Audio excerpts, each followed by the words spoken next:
but that's not why we're here. And the only reason that I posed that first question to you, the way that I did, was that I watched you, talking on a bunch of different interviews today, and you said, burn it down. You said, burn it down. It's time.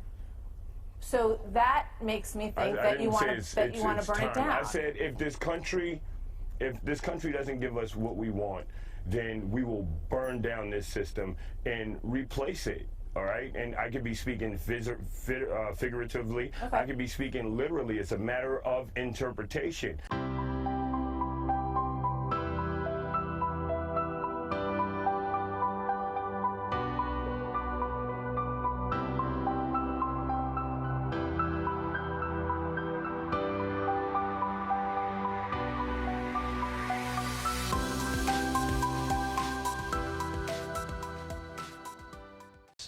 That sounds all right to me. Now we can do something in colour. I'm afraid it's not quite as easy as that. Go on, read the next bit. And in future, you'll be required to provide... Oh, what?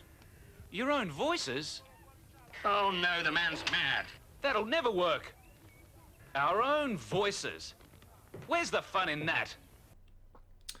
Right then, just putting my fast thoughts together on a topic that came to mind, using my own voice instead of text-to-speech. Hopefully it comes out clearly. So basically, obviously, in this case, as I was grabbing some clips about Hawk Newsome on Fox News, wanting to burn down the system, quote unquote, if they don't get what they want. Just looking at the wider interview, there's quite a few things in there I actually had quite a bit of an issue with, and there's some points that he asserted which, let's just say they are quite, you can argue the point with him, let's put it that way.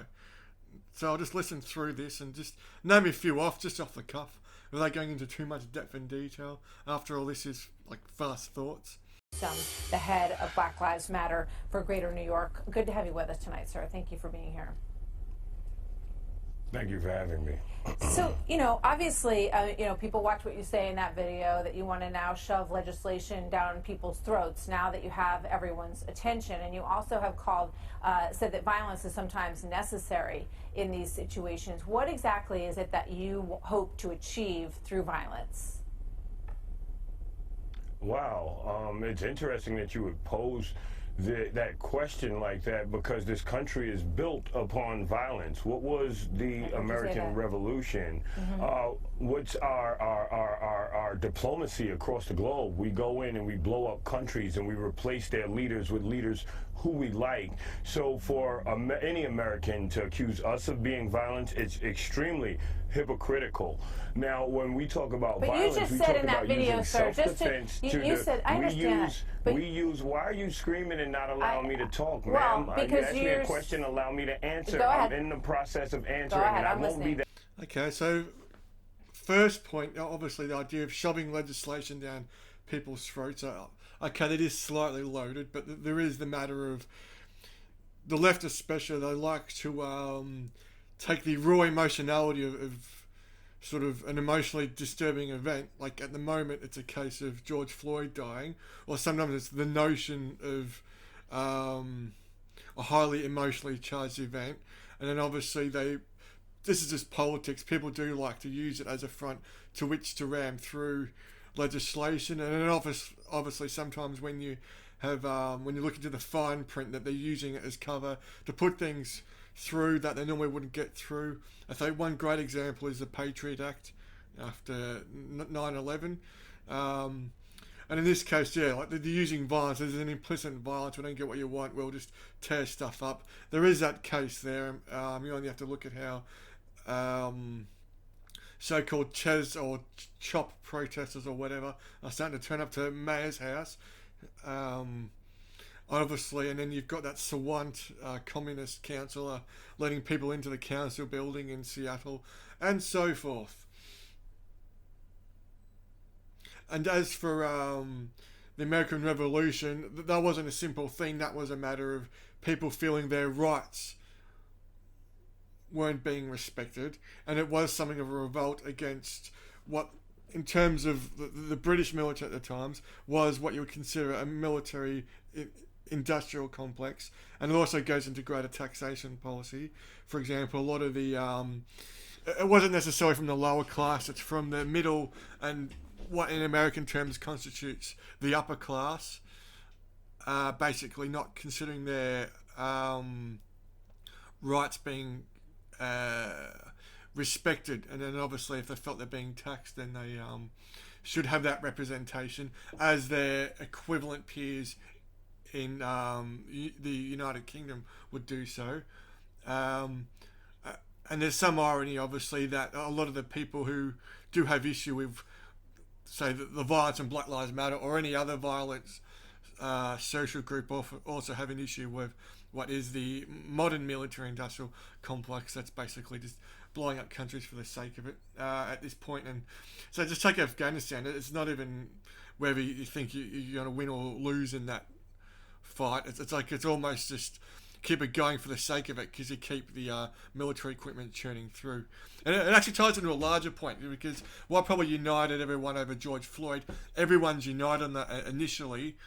And in the case of, because there's a common issue everyone feels in that as the military industrial complex equipment filters through to the police force, they tend to become a bit more impersonable. And this is especially true in urban areas. And everyone's united on that. I mean, for everyone that the Black Lives Matter have used up as basically a front person to start their activities and so forth.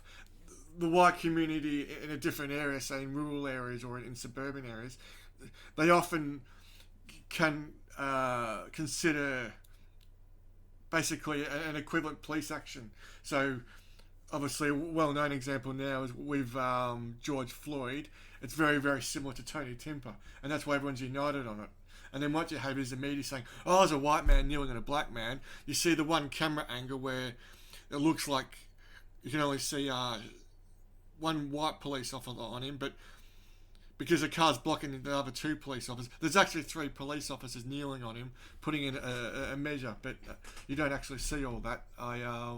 It's just painted a certain way, and it's basically just the media stoking tensions. Anyway, let's continue. That much longer. I'm listening. Okay.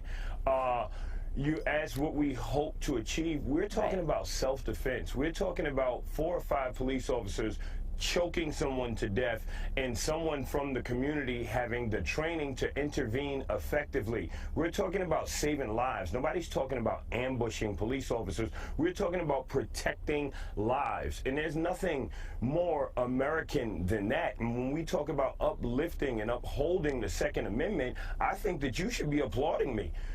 Seeing as though you guys are huge supporters of the Second Amendment, but it seems to be the hypocrisy of America that when black people start talking about arming themselves and defending themselves, the talk is violence. But when white people grab assault rifles and go to our nation's, their state's capitals, it's all good. All right, hang on. So another point there is on the first point, 4 to 5 people, police officers choking a guy. I think it was 3.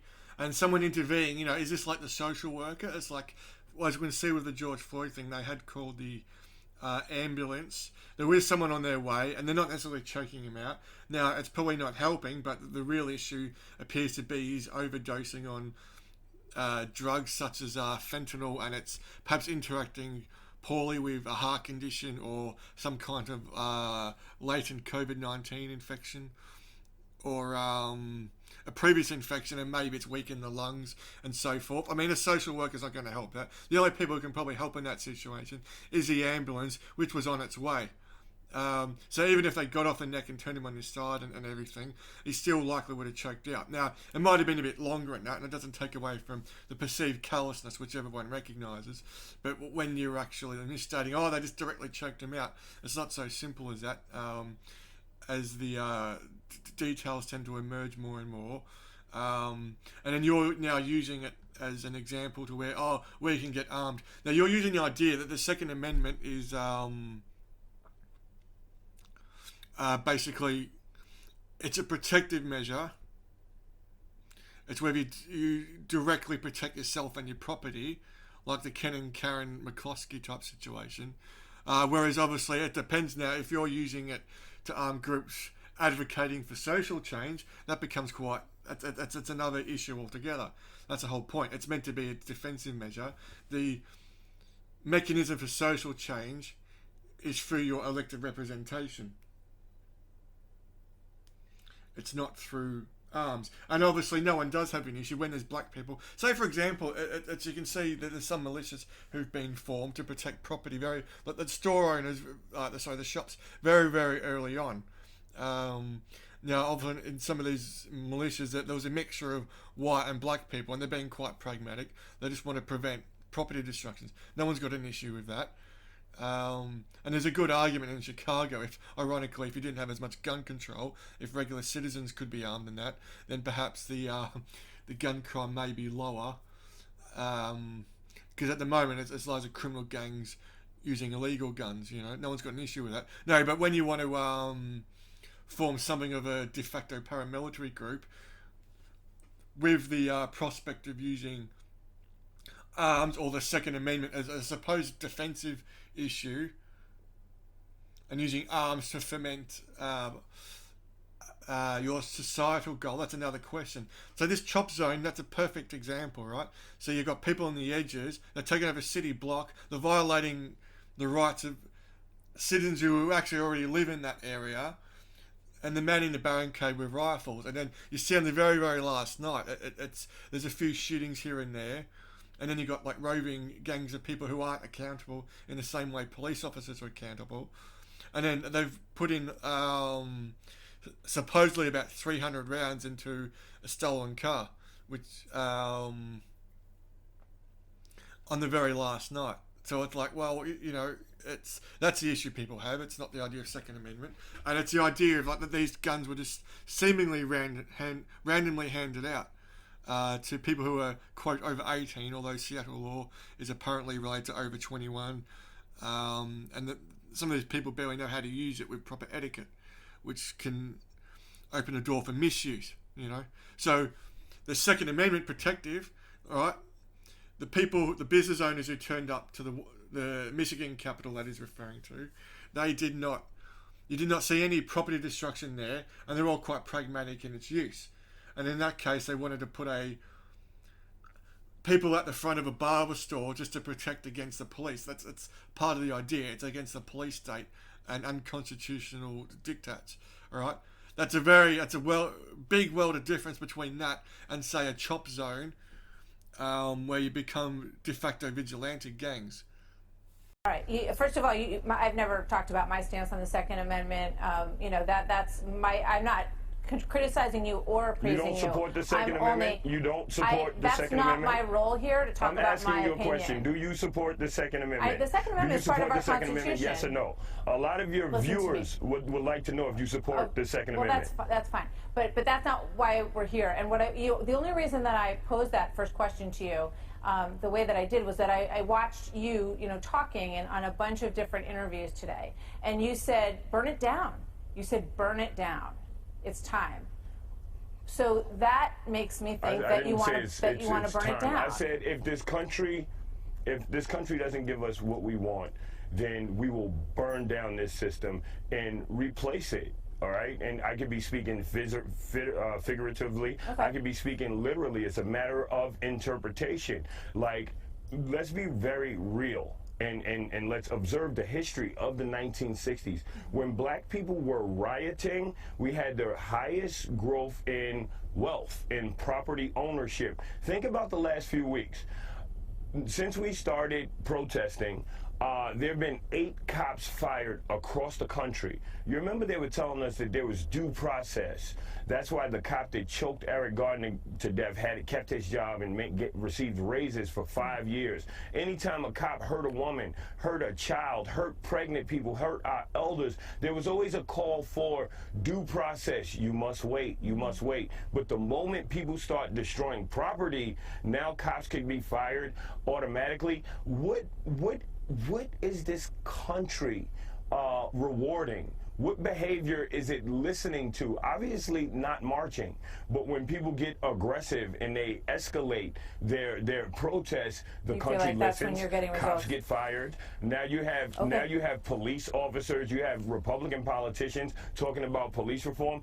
Yeah, see, the issue here is, well, the 1960s, what's probably really gained traction isn't so much sort of the more violent, aggressive people. Probably I'll say on the Black Panther side, for example. The real issue that's probably done it is the Martin Luther King speech about sort of the character of the skin, but it's probably those the trips on the buses through the South. You're just peacefully going through your own bus. You're just quietly asserting your own sovereignty, like Rosa Parks, for example. And then they're all getting attacked as they go through, and then you need the US Marshals or whoever. That's probably what gets attraction, because you're in your own integrity, and then you're being attacked. And there's no issue with that. Now, if you start advocating violence and aggressiveness for what you want, then that will just lead to an equivalent reactionary or responsive group. So in this case, if you just start using a Black Lives Matter, probably a great example, right? So yeah, in the Premier League, you're getting a Black Lives Matter. They're all doing taking the knee and the gesture over that. There's no fans in the stadium. So someone puts a plane with a White Lives Matter. That's an equivalent action, you know what I mean? Now, personally, I think all lives matter, because then you take each individual as they come. And it's very telling that, so-called meritocracy and all lives matter is supposed to be some sort of dog whistle for white supremacy, when it actually isn't. That's above that, because it takes in each individual as they come, and it takes in mixed race people and so forth. And as for officers fired and due process, there is a due process. Everyone can see what's happening. There's a certain protocol. That's how you work out, okay? Like, so you got manslaughter 3, you got murder 3, you got murder 2.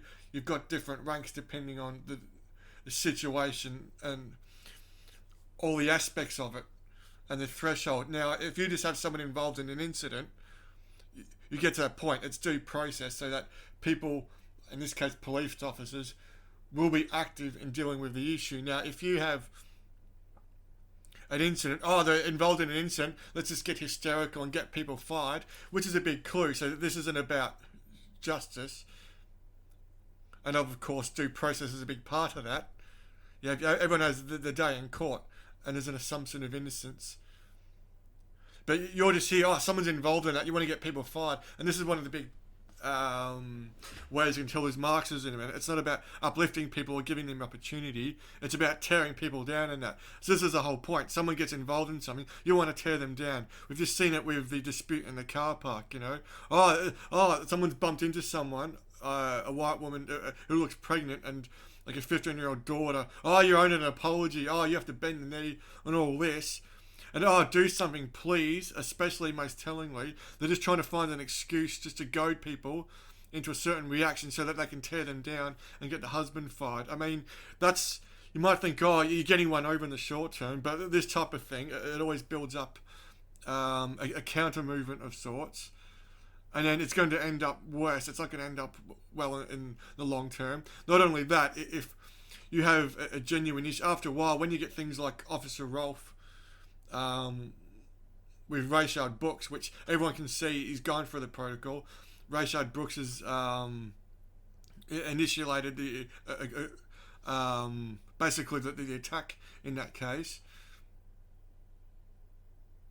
Everyone says there's no due process. Now that's not good, because that just means people aren't going to listen when someone does have a grievance worth listening to. And on top of that, now what's happened? Everyone's calling in sick. It leaves a vacuum of policing. I mean, is this really great for the black community? Because now it means there's a vacuum there. Like, you look at what happened to like some cities after a fatal shooting and all the antics and basically all the protesting and the marching and the demonstrations and the rioting and the whatever. Now what happens, they just put their blinkers on, the police get less involved in that. That just means there's a vacuum for crime to occur. I mean, that's not in anyone's interest. And what's very telling is, once again, the police are there to help protect property, which includes black entrepreneurs. But anyway, this goes into another wealth point he makes in a minute, so I'll continue. I don't condone nor do I condemn rioting, but I'm just telling you what I observed. You're saying that that's what appears to be working and getting results right now, and maybe that is something for everybody to think about. I just want to put up this quote from Martin Luther King, and I've heard you talk about Martin Luther King versus Malcolm X, and you said that he was an anomaly, Martin Luther King. He said, "Let us be dissatisfied until that day when nobody will shout white power, when nobody will shout black power, but everybody will talk about God's power and human power." Do you agree with that? I love the Lord, and my Lord and Savior, Jesus Christ, is the most famous black radical revolutionary in history, and he was treated just like Dr. King. He was arrested on occasion, and he was also crucified or assassinated. This is what happens to black activists. We are killed by the government. Well, and if you need context, if you read your Bible, it will say that Jesus had feet like burnt brass and hair like wool. I don't know if you noticed, but our hair seems to be more like wool, and we seem to be likened to that color than anyone else. And, it's just the hypocrisy and the white supremacy in America and in the world that would show us portraits of a pasty white Jesus. Jesus was not white. We all know this. Okay. I think Jesus is Jesus to all Christians, and people interpret him in imagery in different ways. Obviously, he was from the Middle East. We all know that. That's obvious. So he wasn't a white man. We all know that, right? I don't know how. I don't we all know see Jesus how. wasn't He was white, Middle right? Eastern. Yes, he was Middle East. Yeah. All right, we're gonna go. Thank you very he much. wasn't a white man. Okay. I appreciate where you're coming from, and I appreciate you coming on tonight. And I know you're very passionate, and that you want what's best. So everybody has different aims and different ways to get there. Okay, well, that's all interesting. It's getting a bit off topic, but obviously we've Jesus Christ, a great person. I mean, what's he known for? He walked around. He's quietly asserted himself. He hasn't sort of gone down encouraging burning. Now he says, "Oh, I'm just observing," but it's like, well, hang on a minute. You kind of are. If you don't get what you want, you're going to burn the system down. Probably just one point on that is, so one observation about with Jesus Christ is it dissolves the old. It doesn't burn down the old. For example, he gets stabbed with a spear of Longinus. The blood is like water. It's not about burning things down. It's about dissolving. It's a very different thing. And this guy can say he's playing the observer, but he's obviously egging on a certain sentiment. I don't think that exactly happened with Christ. It's actually quite fascinating because that led to a slow transformation throughout, say, the Roman Empire. So the Roman Empire crucifies him. He's not known as a big violent man. He's just known as helping people and healing people. And then you see there's a slow transformation throughout the Roman Empire. Obviously, you get the cult of Sol Invictus, and then ultimately they've taken on what he said. And this is a big point of it. It's you see what they've quoted Martin Luther King. Now there's some debate over his behaviour in communist leanings or whatever, but that's the point. It's rising above identity politics. But is this behaviour, is this advocation from Newsome, is this consistent in that, or is it just a matter of encouraging identity politics further in place of individuality? Right, last. But I appreciate you sharing your thoughts. I just want black liberation and black sovereignty. Oh, I know, of course. In terms of art, obviously, as things move about, you get a certain degree of adaptation and appropriation. Just like with any religion, what's the word? As it becomes bigger, it becomes globalization, for example. So obviously, I mean, that moves into the art depictions. You can get depicted a bit different. Like, say, I think the Eastern Orthodox depictions of Jesus Christ can be a bit different to, say, some of the Western European or like the Western Orthodox. And obviously, even within like Western Orthodox, you get Catholics and Protestants, it becomes adjusted all together, and it goes into the structure of the churches that they took on as much as the depiction of the skin colour. But this whole skin colour debate, it's obviously, well, actually, what that reveals is that they've gone on beyond statues to say where it's a Marxist insurrection. They don't like churches. They like to persecute religion. Religion is something of a competitor to Marxism, which likes people to worship the state somewhat. And that's why they see it as a competitor. So the skin colour debate is all a bit strange. Well, no, it's a bit interesting from the perspective that obviously they moved on. Oh, it's just Confederate statues. Oh, it's every single statue of everyone in Western civilization. Oh, and we'll get rid of the church as well, because you want to get rid of everything. It's about deconstructing society. And as for like liberation and sovereignty, well, it's like, hang on, there's liberation and sovereignty, as you're saying here. Thank you very much. By any means necessary. Thank you for being here. See, there you go. By any means necessary. It's like, well, no, there's a proper way to do that, which is just to be in your own power as an individual and self-assured and in your own integrity. And then there's by any means necessary, which means obviously imposing on others, which is acting outside of your own individual space and sovereignty, imposing onto others. And we can see that in the protests. So the Michigan opening up protesters, there's no property destruction. They're all small business owners. They respect other people's property. They respect their space. Whereas in this case, there's a distinct lack of space, whether it's from white Antifa or black looters or whoever. And they're destroying everything. And there's the property and the business, that's their work, that's their achievement. And there's no respect for that. And you can see that. And how everything's destroyed. Now, is that good for their liberation and the sovereignty of the entrepreneurs? Probably not. Because you just think you've got a right just to loot their store. Oh, the insurance will pay for it. Well, it's not so simple. And just on the last thing, he made a point in there about the Sixers and the welfare. I think he was referring to certain rights that were aimed at property. I think this was related to basically black people and the access to credit in the post-World War II period. Now, obviously, the issue, what you understand in the late 60s is this ties in with the evolution of the monetary system. This is when you're getting guns and butter. You're getting towards the end of the Bretton Woods systems in the late 60s. And then you turn into a fiat currency. And part of fiat currency is it relates to expansion of credit. It's really changed from being the last vestiges of capitalism, I'd say a bastardized form of capitalism, from the late 60s, early 70s, 1971, and then you've had stagflation, and then you've ended up with creditism in earnest in the 80s. And that's obviously where you get credit card expansion, where there's a fundamental change from a savings-based monetary systems into credit-based systems. Now, obviously, the issue there is, okay, you get more access to credit for black people, but this is where you get into the where everyone's a slave to their credit card.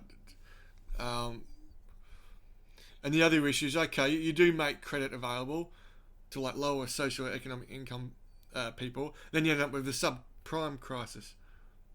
And then no, it hasn't helped anyone because everyone had this debt, and then everything collapses. And nothing helps. So it's like, well, you know, it's not quite so simple as he likes to make out. Anyway, just my thoughts on that. Yeah, see you next video.